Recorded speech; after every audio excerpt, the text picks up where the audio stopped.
Frères et sœurs de l'émission La manne du ciel. La manne jaillit toujours abondamment du ciel et nous revigore, nous donne la lumière de Jésus-Christ afin que nous soyons totalement réveillés dans notre âme et dans notre corps et qu'on suive la parole de Dieu, le Père, Dieu de gloire, qui est le Seigneur Jésus-Christ lui-même, le Dieu invisible qui est apparu à nous pour nous sortir des affres et des ténèbres. Mes frères, mes sœurs, cette émission est présentée par le serviteur Jules Comlan Soussou de l'église missionnaire Philadelphie de Christ à Lomé, Togo. Nous vous disions la dernière fois, le roi est le Dieu de gloire. Le Dieu invisible qui est venu jusqu'à nous sur la terre pour nous sortir des problèmes de la terre, des problèmes de cette ténèbre et nous rendre lumière du monde. Et qu'on aille publier partout sa parole. Cette parole que tu entends aujourd'hui, eh bien, il faut savoir que si tu l'entends, tu es lumière du monde. Et que toi aussi, à ton tour, publie-la autour de toi et que les gens soient réveillés. Que le Dieu de gloire, l'invisible, est venu jusqu'à nous sur la terre. Eh bien, nous disons la dernière fois que Dieu, le roi d'éternité en éternité, il est roi. Personne ne peut le changer. Il est roi. Et c'est le roi éternel qui est venu jusqu'à nous sur la terre. Et il est roi. Il ne change pas. Il ne change pas. C'est très important. Ce qu'il était hier, il est aujourd'hui et il est éternellement. Et le roi est le Dieu invisible. Et ce roi qui est le Dieu invisible, mon frère, ma soeur, c'est lui le Père éternel. Et donc, nous devons nous réveiller pour sur le Père éternel retourner à lui dans les cieux. Sinon, on est perdu. Le Père éternel, celui qui a donné le sabbat, de ne rien faire le 7e jour, est venu lui-même sur la terre et a guéri les gens le jour du sabbat. Et les Juifs se sont précipités pour le tuer. Comment peut-il faire des miracles le jour du sabbat? Il peut le faire un autre jour, mais pas le jour du sabbat. Et Jésus leur dit, mais si vous avez un enfant ou un bœuf qui est tombé dans un puits, le laisserez-vous dans le puits mourir ou bien l'en retirerez-vous? Et les gens n'ont pu rien répondre. Car tout le monde retirera son enfant ou son bœuf du puits où il est tombé. Et Jésus, qui est notre Père, lui aussi il est venu sur la terre. Ce que nous ne pouvons pas faire, il est venu pour nous le faire. Et il est le maître du sabbat. Le maître du sabbat est venu pour nous sortir des problèmes du sabbat. Et je t'ai donné un verset très important la dernière fois, que maintenant, il est venu pour nous conduire, nous ses enfants. Il est venu pour nous conduire au ciel. Et je t'ai lu Romains 8, verset 14. Car tous ceux qui sont conduits par l'Esprit de Dieu sont fils de Dieu. Et les fils de Dieu ne sont plus sous la loi. Car il est écrit dans Galates 5, verset 18, car tous ceux qui sont conduits par l'Esprit ne sont plus sous la loi. Car Jésus a fait la loi pour nous. Comment a-t-il fait la loi pour nous, mes frères, mes sœurs? C'est très important. Il a fait la loi pour nous car il est écrit, et c'est très important. Dans Romains 13, nous lisons dans Romains 13, c'est très important. Romains 13, verset 8 à 10. Ne devez rien à personne, si ce n'est de vous aimer les uns les autres. Ne devez rien à personne, si ce n'est de vous aimer les uns les autres. Car celui qui aime les autres a accompli la loi. Celui qui aime les autres a accompli la loi. C'est très important. Car aimez-vous les uns les autres, c'est donné par Dieu à notre âme avant la fondation du monde. Ça se trouve dans 1 Pierre 1, verset 19 à 23. Il faut lire 1 Pierre 1, verset 19 à 23. Que c'est ça qui est l'amour fraternel, la vérité de Dieu. Aimez-vous les uns les autres, de tout votre cœur. Celui qui aime les autres a accompli la loi.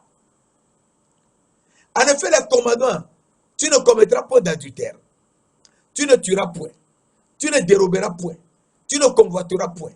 Et ce qu'il peut y avoir se résume dans cette parole. Tu aimeras ton prochain comme toi-même. Toute la loi, les 5 dernières lois. Tu ne tueras point, tu ne déroberas point, tu ne commettras pas d'adultère, etc., etc.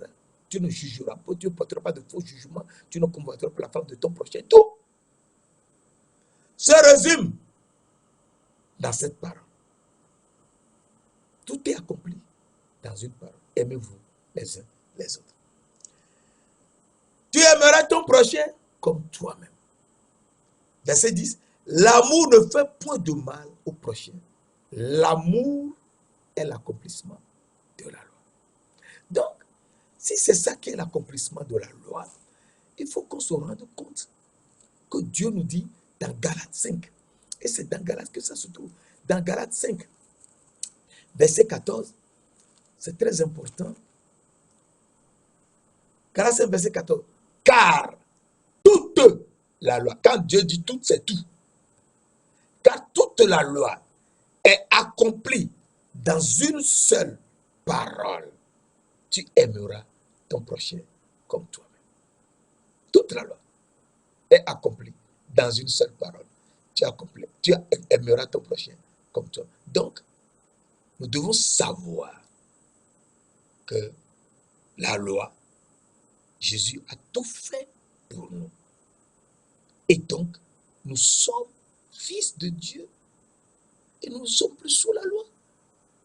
Car tout ce que, si vous êtes conduit par l'Esprit de Dieu, vous n'êtes plus sous la loi. Galates 5, verset 18. Si vous êtes conduit par l'Esprit de Dieu, vous n'êtes plus sous la loi. L'Esprit te montre tout. L'Esprit te dirige. L'Esprit te dit tout dans ton âme. Et ça se réalise dans la chair ici. Et toi-même, tu es étonné. Mon frère, ma soeur, l'Esprit Saint, l'Esprit de Dieu, qui est l'Esprit de vérité, tu le verras toi-même. Mon frère, ma soeur, je te dis la vérité.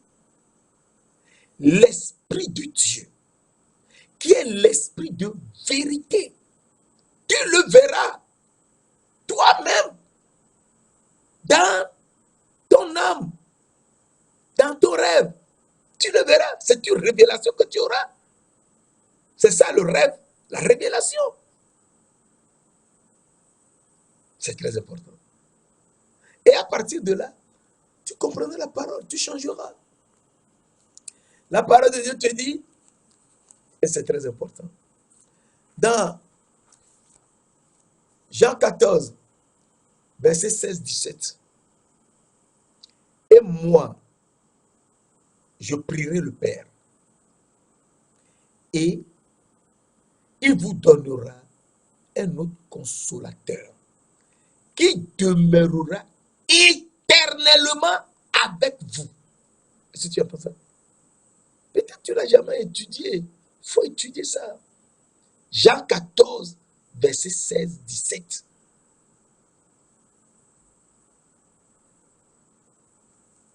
Et moi, je prierai le Père, et il vous donnera un autre consolateur qui demeurera éternellement avec vous. S'il demeure éternellement avec vous, donc on connaîtra qui est le Père éternel. S'il demeure éternellement avec nous, on connaîtra le Père éternel. Et on saura que c'est lui qui nous aime d'un amour éternel. Qu'il est d'éternité en éternité. D'éternité passée en éternité qui vient. C'est très important. Verset 17. L'esprit de vérité. Que le monde ne peut jamais recevoir l'esprit de vérité. Les gens qui se disent, je suis ceci, j'ai de l'argent, je suis fort, je connais la parole de Dieu plus que tout le monde. Non. Personne ne peut connaître la parole de Dieu plus que les autres. C'est ce que Dieu te montre que tu dis. Tu ne peux jamais connaître la parole, toute la parole de Dieu. Non, jamais. On ne peut jamais connaître la parole de Dieu totalement, jamais. Mais la partie qu'il te donne, c'est ça que tu connais. Un peu d'ailleurs, la partie qu'il te donne. L'esprit de vérité que le monde ne peut recevoir parce qu'il ne le connaît point. Parce qu'il ne le voit point et ne le connaît point. Il ne le voit pas. On peut voir l'esprit. Mais l'esprit qui sort, le souffle qui sort de nos bouches, de nos narines, pardon, le souffle qui sort de nos narines, nous ne l'avons jamais vu. Mais le monde ne peut le recevoir parce qu'il ne le voit point et ne le connaît point. Mais vous, voilà, ceux avec qui l'esprit demeure éternellement. Mais vous le connaissez. Si vous le connaissez, ça veut dire que vous l'avez vu. Celui qu'on connaît, c'est celui qu'on a vu. Celui qu'on connaît, c'est celui qu'on voit. Celui qu'on a vu. Tu me connais aujourd'hui parce que tu me vois sur YouTube. Et tu me connais. Bien que je sois à Lomé, au Togo, très loin peut-être de toi, mais tu me connais. C'est ça la vérité de Dieu. Il ne voit pas parce qu'il ne le connaît pas, mais vous le connaissez. Car il demeure avec vous et sera en vous. Il demeure avec vous. Et le jour où il sera en toi, tu le verras. Tu le verras. Tu le verras. Et il t'ouvrira la porte que personne ne sait où ça se trouve. Il t'ouvrira la porte que tu ne connais pas. Et il te conduira sur ce chemin. Et en te conduisant, il sera devant toi. Il marche devant toi et tu le suis. Mes frères, mes sœurs, il faut qu'on soit complètement revigoré, réveillé et prêt à suivre le Seigneur Jésus-Christ, le Seigneur de gloire, qui est le Saint-Esprit, l'Esprit de Dieu, l'Esprit Saint. Et il va tout nous enseigner. Alors je lis verset 26. Mais le consolateur, l'Esprit de vérité, on n'a pas dit le consolateur, l'Esprit Saint, on n'a pas dit le Saint-Esprit, on a dit l'Esprit Saint, que le Père enverra en mon nom, vous enseignera toutes choses. Mais le consolateur, l'Esprit Saint, que le Père enverra en mon nom, vous enseignera toutes choses et vous rappellera tout ce que je vous ai dit. Donc, le Saint-Esprit qui nous conduit, qui est devant nous, que nous suivons, c'est lui qui nous enseigne toutes choses et nous rappelle tout ce que Jésus a dit dans sa parole. Tu comprends maintenant? Tu connaîtras tout. Tout ce que Dieu veut que tu connaisses et que je connaisse aussi, c'est ça, il nous le montrera. Alors, nous voyons que en nous donnant cet esprit de vérité, eh bien, nous irons rendre témoignage. Comme je rends témoignage aujourd'hui. C'est très important, mes frères et sœurs. Jean 15, verset 26, 27. Quand sera venu le consolateur, que je vous enverrai de la part du Père, l'esprit de vérité qui vient du Père, il rendra témoignage de moi Jésus-Christ. Verset 27. Et vous aussi, vous rendrez témoignage. Parce que vous êtes avec moi dès le commencement. Tu es avec Jésus-Christ avant la fondation du monde. Quand on dit dès le commencement, c'est avant la fondation du monde. Donc ton âme rendra témoignage de Jésus parce que tu le connais avant la fondation du monde. Et tu vivras avec lui éternellement. Et tu aimeras les autres comme lui-même, comme toi-même, pardon. Tu aimeras les autres comme toi-même.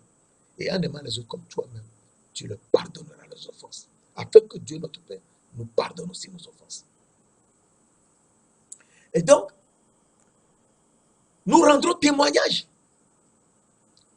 Le témoignage que je rends maintenant de Jésus, toi aussi tu rendras témoignage de lui. Il ne faut pas avoir peur ou honte, non. Il faut dire la parole de Jésus-Christ. Il ne faut pas aller dire tes propres paroles, non. La parole de Jésus-Christ.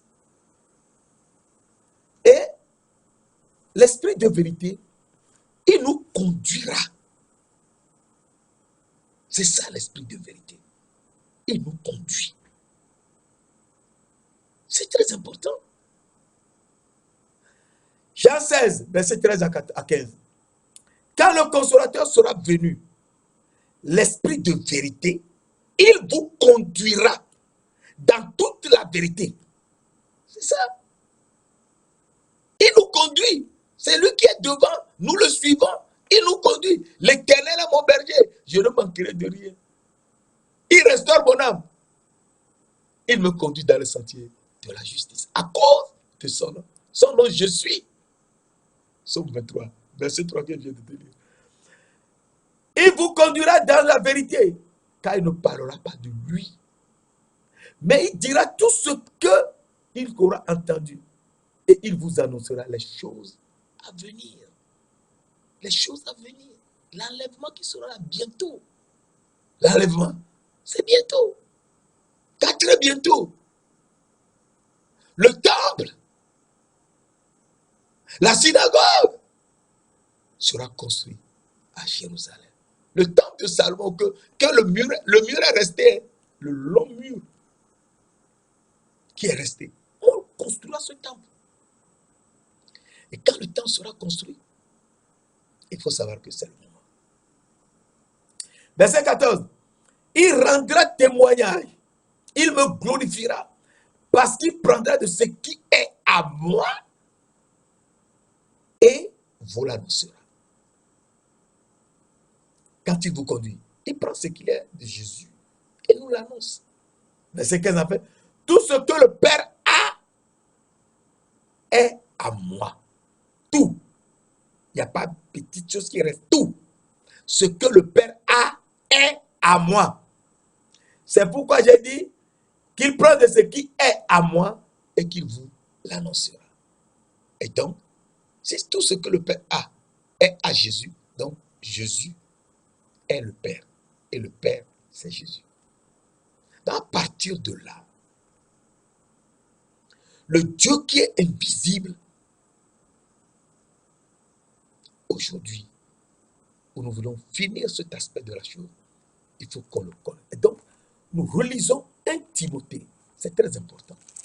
1 Timothée 1, verset 16-17, nous dit, mais j'ai obtenu miséricorde. Nous relisons ça, hein? Mais j'ai obtenu miséricorde, afin que Jésus-Christ fît voir en moi le premier toute sa longanimité, pour que je servisse d'exemple à ceux qui croiraient en son nom pour la vie éternelle. À ceux qui croiraient en Jésus-Christ pour la vie éternelle. Tu ne peux jamais avoir la vie éternelle si ce n'est pas Jésus qui te le donne. C'est impossible, tu ne peux pas. La vie éternelle, tu ne peux jamais l'avoir si Jésus ne te la donne pas. C'est très important. Verset 17, au roi des siècles, c'est lui le roi des siècles. Immortel, il est immortel, il ne meurt jamais. Il est venu mourir en donnant son esprit à son Père sur la terre, sur la croix. Mais c'est pour aller dans les ténèbres, dans les seins de la terre, pour faire sortir de la terre les prisonniers de Satan. Ces prisonniers sont qui? Ce sont les hommes de Dieu qui ne peuvent rien faire eux-mêmes et qui sont bloqués dans les ténèbres de la terre. Jésus est parti et les a fait sortir des ténèbres. Et ils sont rentrés dans la ville et ils ont commencé à prêcher la parole. Est-ce que tu sais ça? Ce n'est pas ce que je veux prêcher aujourd'hui. On le verra une autre fois. Et là, tu seras réveillé. C'est très important. Mais je te donne les références. Eh bien, il faut lire 1 Pierre 3, versets 16, 17, 18. Et Marc 27, verset 50 à 53. C'est très important. Et donc, tu sauras que tu es réveillé. Donc, au roi des siècles, immortel, invisible, seul Dieu soit gloire. Donc, c'est lui qui est le Dieu invisible. Et ce Dieu invisible nous manifeste sa gloire. Le Dieu invisible. Il faut qu'on le connaisse. Que c'est lui qui est le Dieu invisible. Il n'y en a pas autre chose. Afin qu'on soit complètement réveillé. Et savoir que c'est lui Dieu invisible. C'est Jésus-Christ qui est le Dieu invisible. Alors nous lisons dans Luc 24, très important. Luc 24, verset 30. Et on lit à partir du verset 30. Mais on peut prendre à partir du verset 13. On peut lire à partir du verset 13 pour faire le commentaire très bien. Le jour où Jésus est ressuscité des morts, le dimanche matin, les gens n'ont pas cru ça. Marie de Magdala, il est apparu à Marie de Magdala. Elle lui a dit d'aller dire aux autres qu'il est réveillé, qu'il est ressuscité. Et qu'il leur a dit de l'attendre à Galilée. Mais les gens ne croyaient pas ça. Comment Galilée, qu'est-ce que c'est ces histoires? Ils sont restés. Pierre et Jean étaient partis au cimetière. Ils ont vu que la pierre était ôtée. Ils sont entrés. Ils ont vu les bandes et tout. Ils ont cru un peu. Mais arrivé la masse des gens qui disait, non, comment on peut mourir et ressusciter? Non, c'est pas vrai ça. Ils sont restés. Et Jésus est apparu sur le chemin d'Emmaüs à 2 disciples. Nous allons lire. Il faut qu'on sache qui est Jésus. Qui il est? Sinon, on se glorifiera dans notre chair ici, on sera perdu.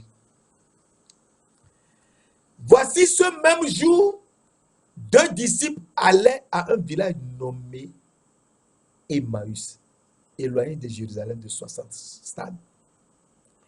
Ils s'entretenaient de tout ce qui s'était passé. Et pendant qu'ils parlaient et discutaient, Jésus s'approcha et fit route avec eux. C'est pas possible. Celui qui était mort, il est ressuscité, il s'approcha d'eux et fit route avec eux.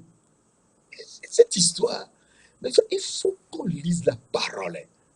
Si on ne lit pas, on est perdu. Il fit route avec eux, mais leurs yeux étaient empêchés de le reconnaître.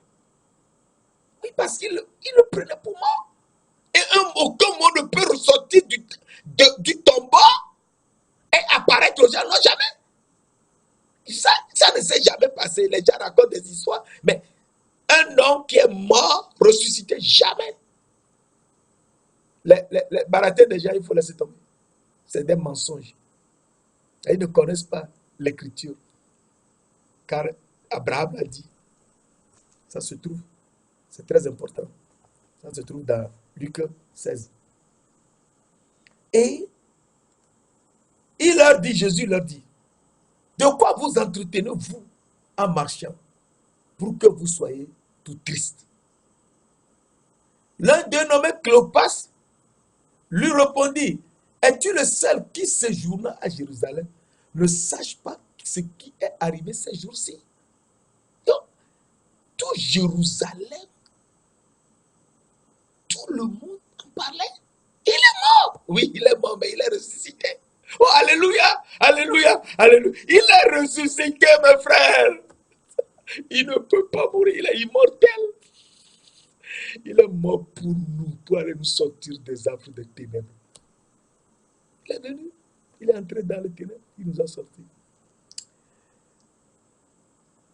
Quoi leur dit-il? Et ils lui répondissent. Ce qui est arrivé au sujet de Jésus de Nazareth. Donc, le mot Jésus de Nazareth a commencé à prendre forme.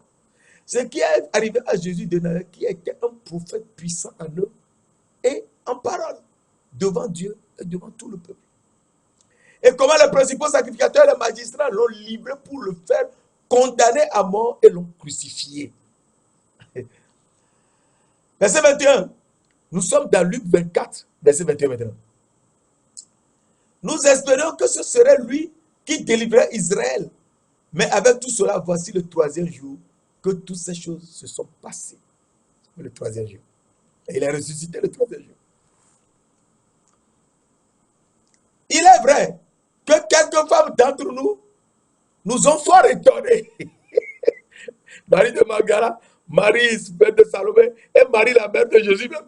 Il y a quelques femmes qui nous ont troublés, qui nous ont fort étonnés. C'était rendu de grand matin au sépulcre. Et n'ayant pas trouvé son corps, elles sont venues dire que des anges leur sont apparus et ont annoncé qu'il est vivant. Donc, ils ont entendu cela, mais ils ne croyaient pas. C'est normal. Quelques-uns de ceux qui étaient avec nous sont allés au sépulcre, Pierre et Jean, et ils ont trouvé ces choses comme les femmes l'avaient dit. Mais lui, ils ne l'ont pas vu. Ils n'ont pas vu Jésus lui-même. Alors, verset 25. Alors Jésus leur dit, et c'est très important cet aspect de la chose. Alors Jésus leur dit, il faut suivre. Homme sans intelligence, et dont le cœur est là à croire tout ce qu'ont dit les prophètes. Ne fallait-il pas que le Christ souffrisse ces choses et qu'il entra dans sa gloire? Et commença par Moïse et tous les prophètes. Jésus leur expliqua dans toutes les Écritures ce qui le concernait. Il leur expliqua dans toutes les Écritures, ce qui le concernait. Et lorsqu'il fut près du village où ils allaient, il parut vouloir aller plus loin, mais ils le pressèrent en disant, reste avec nous, car le soir approche et le jour est sur son déclin. Et il entra pour rester avec eux. Pendant qu'ils étaient à table, pendant qu'il était à table avec eux, il prit le pain. Et après avoir rendu grâce, le rompit. Et le leur donna, comme il avait fait à la dernière Pâque. Alors, leurs yeux s'ouvrirent. Verset 31. Alors leurs yeux s'ouvrirent et ils le reconnurent. Nous sommes dans Luc 24, verset 31. Alors leurs yeux s'ouvrirent et ils le reconnurent. Mais Jésus disparaît de devant eux. Jésus disparut de devant eux. Mais Jésus disparut de devant eux. C'est pas possible. Comment peut-il disparaître de devant eux? Mais Jésus disparut de devant eux. Disparu. Oui, il a disparu. Alors, tous étaient fatigués. Ils l'ont reconnu, donc c'est Jésus. Oui, c'est Jésus de Nazareth. Il peut disparaître. Il était devenu invisible devant eux. Il a disparu, il était devenu invisible. C'est lui le Dieu invisible. Mes frères, mes sœurs, il faudrait qu'on soit réveillés. Comme ces disciples d'Emmaüs.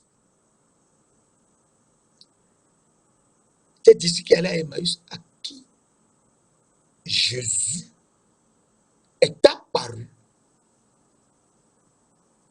et à leur expliquer toute l'écriture, surtout ce qui le concerne.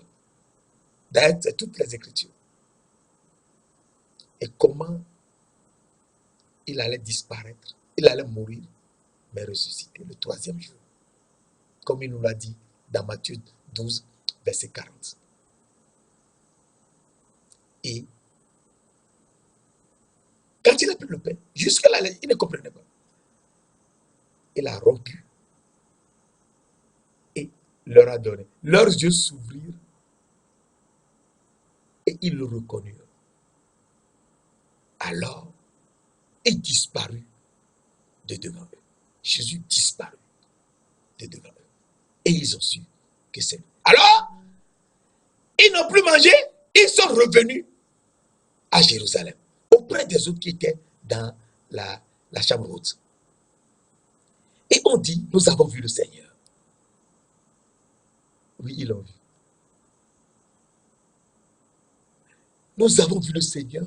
Les gens étaient dans la joie. Mais ils n'étaient pas sûrs. Thomas était venu et a dit non. Comment il peut revenir? Comment Jésus peut ressusciter? Non, ça ce n'est pas vrai. Qu'est-ce qu'il raconte? Ce n'est pas vrai. Comment il peut ressusciter? Alors, Jésus a fait quelque chose d'extraordinaire.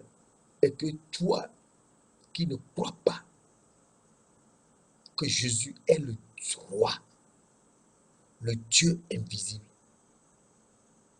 que tu crois. Et je veux te lire ce passage juste pour toi, afin que tu saches comme moi de qui nous tous nous parlons. Il faut que tu le saches et que je le sache également. De qui parlons-nous au juste? Il y a des gens au temps de Jésus qui n'ont pas cru. Oui, bien sûr. Que quelqu'un qui est mort, enterré, ressuscité. Non, mais c'est pas vrai. Ressuscité, apparaît. Non, jamais. Alors, Jésus fit quelque chose d'extraordinaire. Et il faudrait que on soit complètement réveillé. Car si on n'est pas réveillé, c'est fini. On ne peut plus jamais savoir. On est foutu à jamais. Alors, on voit que dans Jean 20, nous voulons parler du cas de Thomas. Et nous voulons l'étudier dans Jean 20. Mais je voudrais que tu comprennes que Jésus, qui a fait ces choses, il faudrait que tu saches que il était apparu à 2 disciples et il a disparu. Et ces disciples ont su que c'est lui. Donc on a vu que Jésus est invisible. Mais les disciples sont partis et ils en ont parlé aux autres, comme je te l'avais dit tout à l'heure. Et ils n'étaient pas très sûrs. Alors, Luc 24, verset 36 à 40, on peut aller. Tandis qu'il parlait de la sorte, lui-même, Jésus lui-même, se présentait au milieu d'eux et leur dit, la paix soit avec vous. Verset 37. Luc 24, verset 37. Saisi de frayeur et d'épouvante, il croyait voir un esprit. Un fantôme, un esprit. Il croyait voir un esprit. Mais Jésus leur dit, pourquoi êtes-vous troublés? Pourquoi pareille pensée s'élève-t-elle de vous dans vos cœurs? Voyez mes mains et mes pieds, c'est bien moi. Touchez-moi. Un esprit n'a ni chair ni os. Comme vous le voyez. Aucun esprit n'a ni chair ni os. Ce n'est que nous, les hommes là, qui ont la chair et l'os. Et en disant cela, il leur montra ses mains et ses pieds. Les pieds qui ont été cloués pour nous. La postérité de la femme t'écrasera la tête et tu lui mordras le talon. Genèse 3, verset 4, c'est réalisé. Il a montré ses pieds. Mais, comme dans leur joie, ils ne croyaient point encore, tu te rends compte, mon frère, et qu'ils étaient dans l'étonnement, ils ne croyaient pas que c'était Jésus. Ils étaient dans l'étonnement. Mes frères, mes sœurs, Jésus est ressuscité. Et il est devenu invisible devant les 2 disciples qui allaient à Emmaüs. Ils ont su que c'est lui le Dieu invisible. Ok. Mais ils en ont parlé, les gens ne croyaient pas. Il est venu lui-même. Ils ont fermé toute la porte, mais il est entré. Il est entré par les murs. Il est entré. Et il a montré ses mains et ses pieds. Et ce sont les pieds qui ont été cloués, qui ont été mordus par le serpent. Alors, dans leur étonnement, il leur dit, avez-vous ici quelque chose à manger? Pour qu'ils voient que c'est bien lui. Il lui présentait du poisson rôti et un rayon de miel. Jésus en prit et mangea devant eux. Je te répète le verset 43. Jésus prit le poisson rôti et un peu de miel et mangea devant eux. Devant eux tous, ils étaient à peu près 120 dans la chambre haute.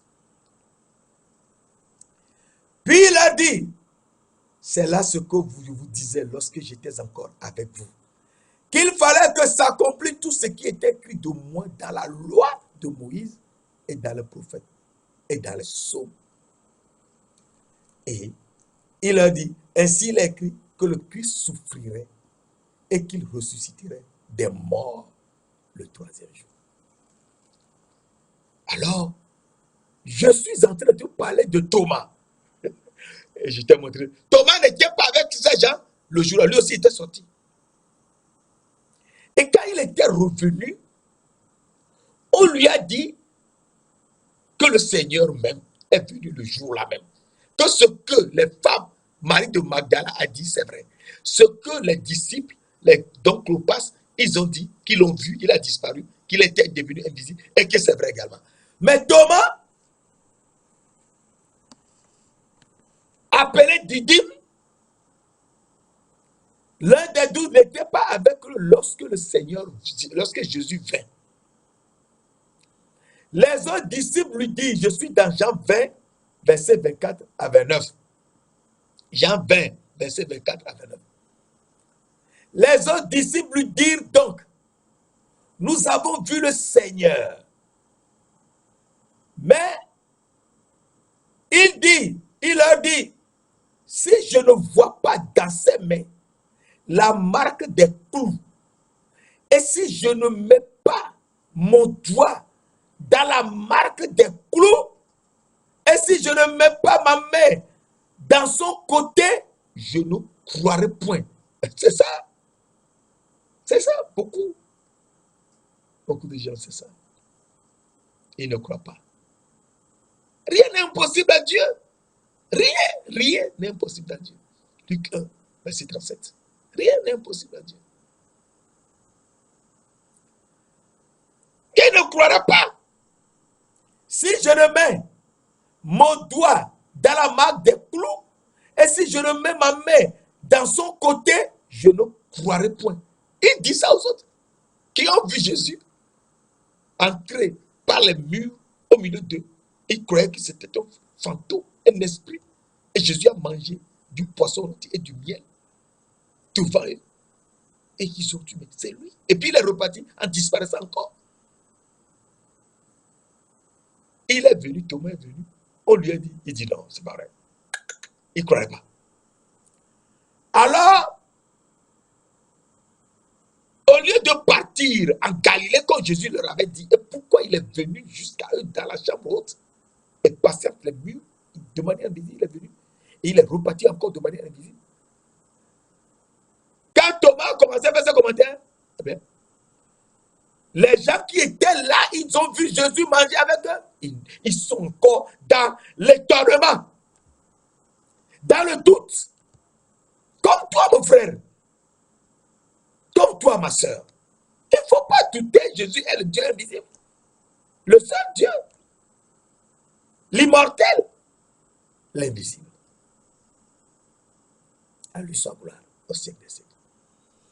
8 jours après, les disciples de Jésus étaient de nouveau dans la chambre haute, dans la maison. Il n'était pas parti. Parce que Thomas a la grande gueule. Et il dit, il faut que tout le monde s'exécute. Non, il ne peut pas aller à Galilée, on va nous tuer en chemin. Et puis, les gens ont commencé à courir ça. C'est les baratins, les bilbaisés. C'est ce que nous croyons plus à la parole de Dieu. Non, il faut qu'on change. Alors, 8 jours après, les disciples de Jésus étaient de nouveau dans la maison. Et Thomas se trouvait avec eux. Ah. Jésus vint. Les portes étant fermées, se présenta au milieu d'eux. Et dit, la paix soit avec vous. Ah. Les portes étaient fermées. Et il entra. Donc, il est invisible. Il est entré et il est apparu à eux. Et il dit, la paix soit avec vous. Je suis en train de lire dans Jean 20, verset 24 à 28 et à 29. Nous sommes au niveau du verset 26. 8 jours après, les disciples de Jésus étaient de nouveau dans la chambre, dans la maison, et Thomas se trouvait avec eux. Jésus vint, les portes étant fermées, se présenta au milieu d'eux et dit, la paix soit avec vous. Puis il dit à Thomas,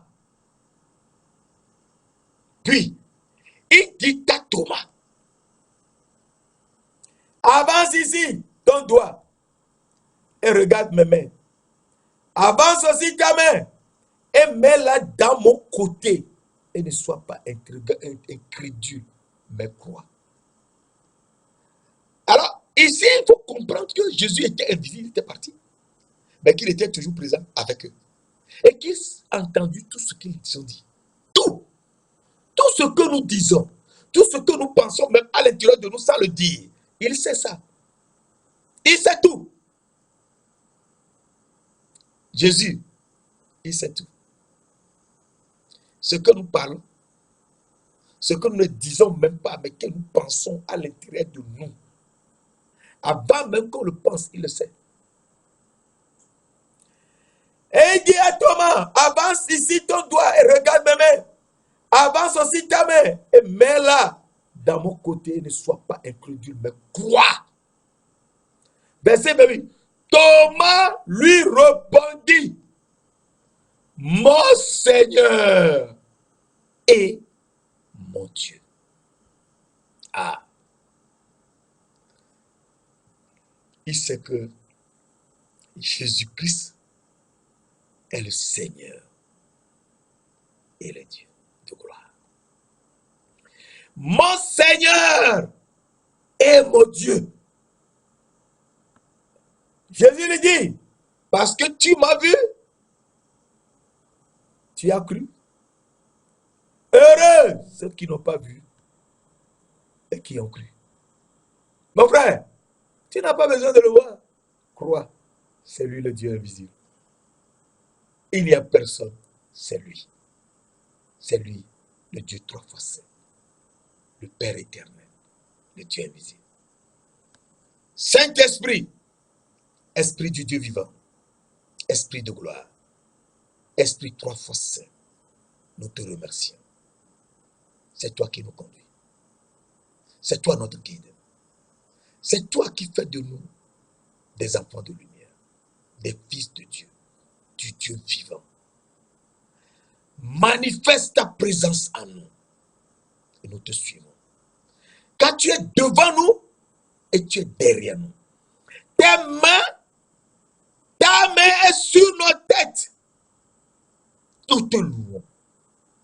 Nous t'exaltons. Ta main est sur nos têtes. Tu es devant nous, tu es derrière nous. Tu nous conduis par la porte que nous ne connaissons pas et que nous ne pouvons jamais d'ailleurs connaître. Tu nous conduis par la porte et nous te suivons sur le nouveau chemin qui est le chemin de la vérité qui nous mène à la vie éternelle. Merci de nous l'avoir fait au nom précieux de notre Seigneur Jésus-Christ de Nazareth. Amen. Oh, alléluia, alléluia, alléluia.